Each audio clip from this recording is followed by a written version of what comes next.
Hey guys, this is Vijay Benakal at Vijay's Tennis, where it is all things tennis. In this video, it's an exciting one because I'm going to be actually on court teaching you something. And what am I teaching you? I'm teaching you topspin for beginners and learning how to hit topspin. I'm going to be sharing you one simple exercise for learning how to do topspin. However, this exercise, it's not reflect or show the actual shot, but it gives you an idea just learning how to actually spin the ball forward. And I'm going to be covering you some details in this video as well to take note. And without further ado, let's get into this video. I'm going to give you two main reasons why topspin is actually really useful. One of them is it gives you the ability to hit higher and deeper, allowing you to create margin for error. So when we talk about going forehand or backhand, essentially we want to create height. So we don't like missing shots in the net, right? But the thing is, if you want to miss, you'd rather miss long than in the net, as one of my good old friends always say.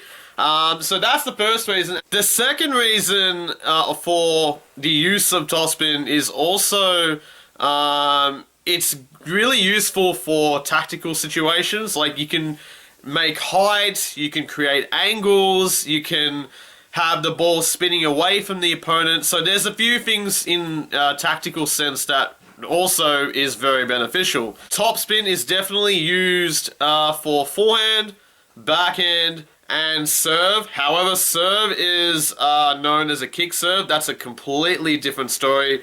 But really, I'm just covering how to hit topspin in this video just to give you a better idea. I'm going to show you what topspin should sort of actually look like just here at home.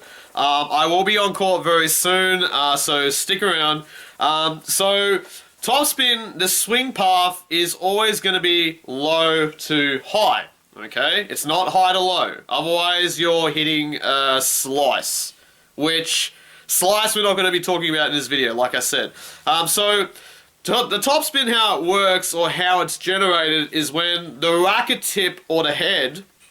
So imagine the racket's traveling from low to high. Now, once it makes contact to the ball, now you see these strings here. Okay, so the strings, it creates the spin. So when it brushes up or makes contact to the ball, it's going to spin forward. Okay, so this ball spins this way. So it's like coming, so if it's coming to you, it's going to go this way. Or if you look at it on the side, it's going that way. So let's get on court and I'm going to show you this exercise on how to do it. Hey, so alright guys, so I'm here at the course right now and I'll be showing you how to do topspin with a simple exercise. So I will share it with you in a moment, but here's one thing that we need to address in terms of your grip. Talk about the bevel. So there's 1, 2, 3, 4, 5, 6, 7, 8. There's 8 edges around the grip, right? Then we have the knuckle and the palm. So the Eastern forehand is bevel number 1, 2, 3. So it's going to be number 3. Or if that is a bit of a difficult explanation, always have the rack on the floor, spread your fingernails, pretty fingernails, spread your hand out, put the hand on the grip, wrap it up and pick it up. That's your grip there. Now, I have a simple exercise that I want to show you. So, first step is to have your feet wide apart and facing to the side. Okay? We have our grip that we just covered just a moment ago. So we're going to have our racket staying down low. And your stance, by the way, is pretty much almost similar to a serve.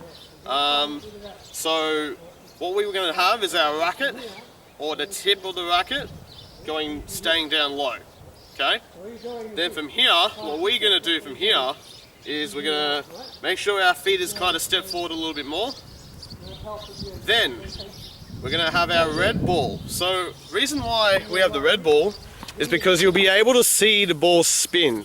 Now, if you don't have a red tennis ball, you can actually get these from like your local sports shops around your area.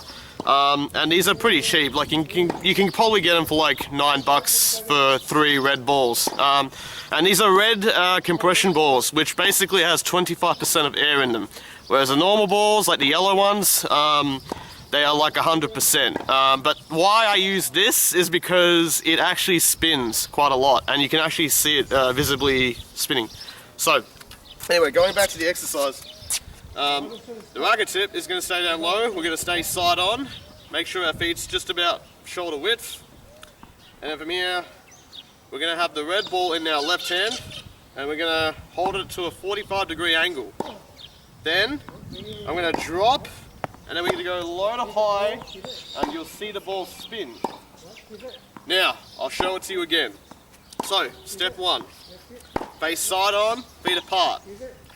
Step 2, we're going to have the racket tip or the head staying down low, and then we're going to have the ball in our left hand or the opposite hand holding out to the side, and then 3, drop, low to high, hit. So I have a lot of balls in my pockets here, so hopefully you can definitely see me in this video. So now I'm going to show it to you from the back. Now, in terms of the way how you hold the racket, from the lowest position possible, it should actually have the tip starting at the back fence rather than just halfway out to the side or too far back. We want it to be sitting in this position right here. Now, so again, the racket staying down low, we're going to have our left arm with the ball, holding it out to the side. Now if I put it out in the middle, the problem with that is because I'm going to be basically hitting in the middle, and that's not what I would do or what I would be teaching to anyone that is doing this. So make sure it's always on the, you're holding the ball at with the left hand at around 45 degrees, but make sure that it's on the side, because remember, if we're hitting a forehand, right, or a backhand, we're always hitting it on the side of our body. So, show it to you from the back. So, step 1, feet apart, facing the side fence, or side on position. 2, both racket staying down low, and your left arm, or left hand, with the red ball, holding it out at 45 degrees or out to the side. Then step 3, and final step, drop and low to high. Now hopefully in this view you will see the ball spinning towards you. Hope you can actually see this one.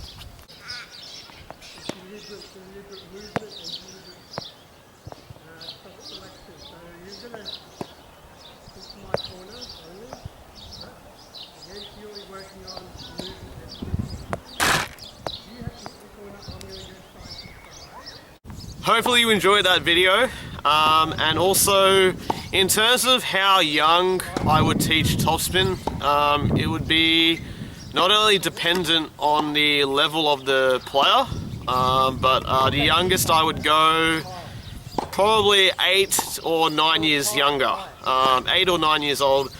There are obviously some kids who, you know, around 5, 6, you know, they've been starting tennis when they were really young, and they probably would know how to do topspin at a very young age.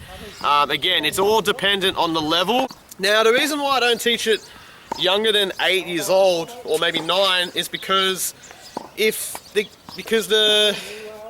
when they start to work on the topspin, they develop really weird and funky swings. And that is something that I'd really want to personally avoid. But because you'll notice if the kids hasn't developed the proper swing on the shot, it will be very difficult to work on the topspin. So that's why I take very good care of when or how old or how young I actually teach them.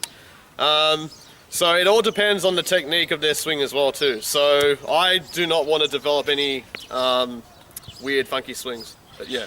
So anyway, hope you enjoyed this video. Smash the like button, leave a comment down below, and I will see you hopefully in another video. Take care, bye.